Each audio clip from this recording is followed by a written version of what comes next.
मित्रांनो, जनगणना कशी करावी हे आज आपण या व्हिडिओमध्ये बघणार आहे।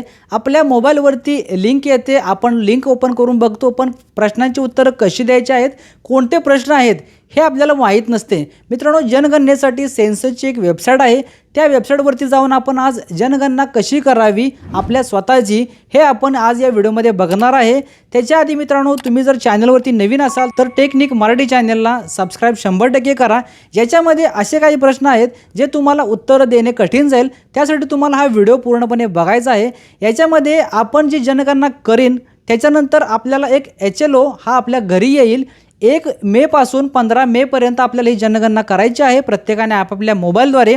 त्याच्यानंतर 15 तारखेनंतर जे सरकारचे HLO असतील ते घरी येतील, त्यांना आपल्याला जो एक लास्टला नंबर भेटतो तो नंबर दाखवल्यानंतर ते व्हेरीफाय करतील आणि तुमचं जे आहे ते रिपोर्ट जो आहे तो सबमिट करतील। पण याच्यामध्ये जे प्रश्न आहेत ते काही प्रश्न अवघड आहेत, तुम्हाला पूर्ण व्हिडिओमध्ये डिटेलमध्ये मी सांगणार आहे कशा पद्धतीने प्रश्नाची उत्तर द्यायची आहेत। याच्यामध्ये एक प्रश्न कमी आहे की तुम्ही बेरोजगार आहात का किंवा तुमच्या रोजगारासाठी काय काम करू शकता, हा प्रश्न असायला पाहिजे होता असं माझं वैयक्तिक मत आहे। तुमचं काय मत आहे ते तुम्ही कमेंटमध्ये कमेंट करा आणि आपल्याला या प्रश्नाची उत्तर कशी द्यायची आहेत हे आता आपण या पुढे व्हिडिओमध्ये बघणार आहे। तर मित्रांनो, सर्वात आधी तुम्हाला sc.census.gov ह्या वेबसाईटवरती जायचं आहे। ही वेबसाईट तुम्हाला डिस्क्रिप्शनमध्ये दिली आहे। अशा पद्धतीने एक पेज ओपन होईल। इथं आपल्याला जे राज्याचं नाव आहे ते सिलेक्ट करायचं आहे। हा जो कॅप्चा आहे तो या रकान्यामध्ये भरायचा आहे आणि व्हेरीफाय अँड प्रोसीडवरती क्लिक करायचं आहे। क्लिक केल्यानंतर इथं आपल्याला एक पॉपअप येईल, ते आपल्याला ओकेवरती क्लिक करायचे आहे। त्यानंतर अशा पद्धतीनं आपलं पेज ओपन होईल। इथं आपल्याला name of the head of the house hold म्हणजे फॅमिलीच्या मुख्य माणसाचं नाव टाकायचं आहे। खाली मोबाईल नंबर टाकायचा आहे। ईमेल ID ऑप्शनल आहे, तो नाही टाकला तरी चालतोय। डिटेल्स टाकल्यानंतर व्हेरीफाय अँड प्रोसीडवरती क्लिक करायचं आहे।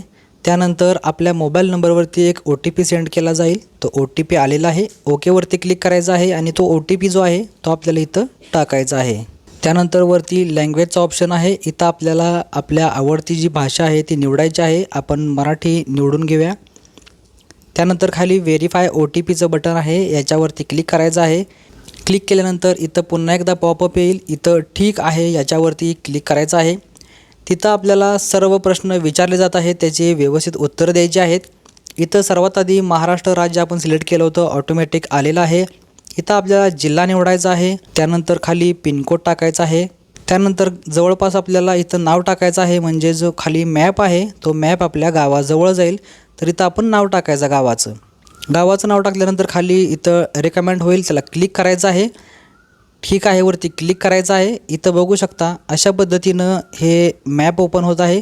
इथं आपण झूम करायचं आहे आणि आपलं जो घर आहे आपल्या घराच्या इथं हा रेड कलरचा जो पॉईंट आहे हा पॉईंट आपल्याला आपल्या घरापाशी नेऊन टेकवायचा आहे, म्हणजे आपलं निवासस्थान जे आहे ते बरोबर मॅच होईल।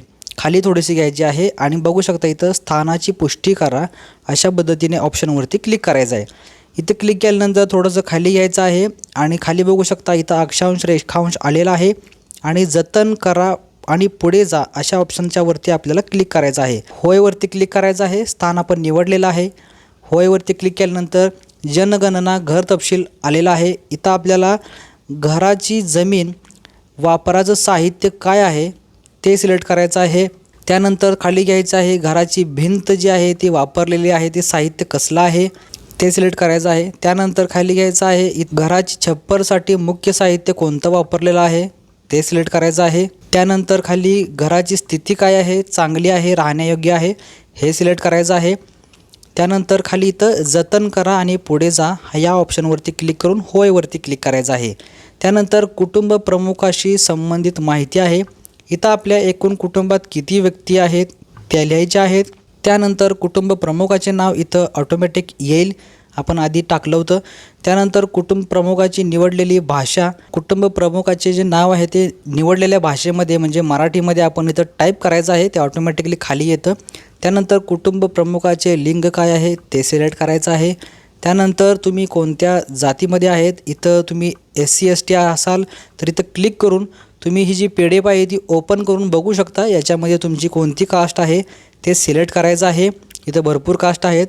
त्यानंतर इथं तुम्ही इतरमध्येही सिलेक्ट करू शकता, यामध्ये PDF मध्ये जर नसेल तर। खाली थोडंसं घ्यायचं आहे घराची मालकी हक्काची स्थिती, स्वतःचं घर आहे का भाड्याचं आहे हे सिलेक्ट करायचं आहे. खाली खोल्या किती आहेत आपल्या घरामध्ये त्या टाकायच्या आहेत. त्यानंतर खाली विवाहित कुटुंब किती आहेत, 1 आहे का 2 आहे ते टाकायचं आहे. आणि खाली इथं जतन करा आणि पुढे जा याच्यावरती क्लिक करायचं आहे आणि होयवरती क्लिक करायचं आहे. कुटुंबास उपलब्ध असलेल्या सोयी म्हणजे तुमच्याकडं आत्ता घरामध्ये कोणकोणत्या सोयी उपलब्ध आहेत किंवा तुमच्या आसपास सोयी कोणत्या उपलब्ध आहेत ह्या सिलेक्ट करायच्या आहेत. पाण्याचा स्रोत मुख्य कोणता आहे, नळाद्वारे आहे का हातपंप आहे, झरा आहे, कालवा आहे. त्यानंतर पाण्याची उपलब्ध असलेला स्रोत किती लांब आहे, जवळ आहे, कसा आहे हे सिलेक्ट करायचं आहे. त्यानंतर प्रकाशाचा मुख्य स्रोत काय आहे, लाईट आहे, वीज आहे किंवा रॉकेल सौर ऊर्जा, कशा पद्धतीने तुम्ही प्रकाशाची सोय करताय ते सिलेक्ट करायचं आहे. शौचालयाची उपलब्धता आहे का नाही ते तुम्ही सिलेक्ट करायचं आहे. त्यानंतर शौचालयाचा प्रकार तुमचा जो सेप्टिक टँक आहे तो आहे का किंवा पाईपद्वारे करताय नाल्याला जाते हे सिलेक्ट करायचं आहे. त्यानंतर खाली इथं सांडपाण्याची व्यवस्था जोडलेली आहे का, आपल्यापाशी गटार वगैरे असल्यास किंवा गटार उघडे आहे किंवा गटार नाही हे सिलेक्ट करायचं आहे. परिसरामध्ये स्नानगृहाची उपलब्धता आहे का, स्नानगृह आहे का नाही हे सिलेक्ट करायचं आहे. स्वयंपाकघराची उपलब्धता आहे का, त्याच्यामध्ये गॅसची सोय आहे का, LPG आहे का, PNG आहे हे सिलेक्ट करायचं आहे. त्यानंतर खाली यायचं आहे. इथं आहे आपल्याकडे स्वयंपाकासाठी वापरण्यात येणारे मुख्य इंधन काय आहे. इथं लाकूड आहे, रॉकेल आहे किंवा शेणाच्या गोवऱ्या आहेत किंवा वीज आहे, गोबर आहे, सौर ऊर्जा आहे. तर याच्यामध्ये आपल्याकडे गॅस असेल तर LPGमध्ये सिलेक्ट करायचं आहे. त्यानंतर खाली जतन करा आणि पुढे जावरती क्लिक करायचं आहे आणि होयवरती क्लिक करायचं आहे. त्यानंतर पुढची प्रोसेस आहे कुटुंबाने धारण केलेली मालमत्ता. याच्यामध्ये आपल्याकडे काय काय रेडिओ आहे का, ट्रान्झिस्टर आहे, मोबाईल आहे किंवा नाही, इतर कोणतं उपकरण आहे. त्यानंतर दूरचित्रवाणी म्हणजे TV वगैरे आहे का, केबल आहे का, डिश आहे का हे सिलेक्ट करायचं आहे. त्यानंतर इंटरनेट आपल्याकडे अवेलेबल आहे का, लॅपटॉप किंवा मोबाईल स्मार्टफोनवर वापरताय हे सिलेक्ट करायचं आहे. घरी आपल्या लॅपटॉप आहे का नाही, कम्प्युटर आहे का नाही हे सिलेक्ट करायचं आहे. आपल्याकडे मोबाईल आहे का, लँडलाईन आहे हा सिलेक्ट करायचा आहे. त्यानंतर आपल्या घरी स्कूटर आहे का, सायकल आहे का हे सिलेक्ट करायचं आहे. त्यानंतर आपल्याकडे 4 व्हीलर आहे का, 4 चाकी आहे का नाही हे सिलेक्ट करायचं आहे. कुटुंबामध्ये सेवन केले जाणारे मुख्य धान्य कुठलं आहे ते सिलेक्ट करायचं आहे. त्यानंतर मोबाईल नंबर आपला इथं आलेला आहे आणि खाली इथं जतन करा आणि पुढे जा या ऑप्शनवरती आपल्याला क्लिक करून होयवरती क्लिक करायचं आहे. आता इथं शेवटचा ऑप्शन आहे. आपण जो फॉर्म फिल केलेला आहे, भरलेला आहे, त्याची सर्व डिटेल इथं आलेली आहे.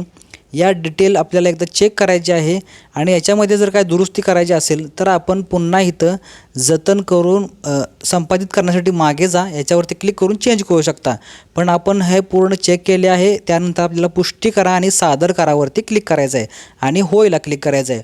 इथं क्लिक केल्यानंतर आपल्याला एक इथं यशस्वीरित्या सबमिट केला गेलेला आहे आणि एक मेसेज पण आलेला आहे आपल्याला. आपण हे सर्व जनगणनेचं फॉर्म फिल केलेलं आहे आणि SC ID आपल्याला एक मिळालेला आहे. हा SC ID आपल्याला ठेवायचा आहे. ज्यावेळी HLO येईल त्यावेळी त्याला हा ID दाखवायचा आहे. त्यानंतर तो हे सबमिट करेल आणि आपली जनगणना पूर्ण होईल. अशा पद्धतीने मित्रांनो तुम्हाला ही जनगणना ऑनलाईन पद्धतीने पूर्ण करायची आहे. व्हिडिओ मित्रांनो आवडला तर लाईक करा आणि आपल्या टेक्निक मराठी चॅनलला असेच व्हिडिओ बघण्यासाठी सबस्क्राईब 100% करा.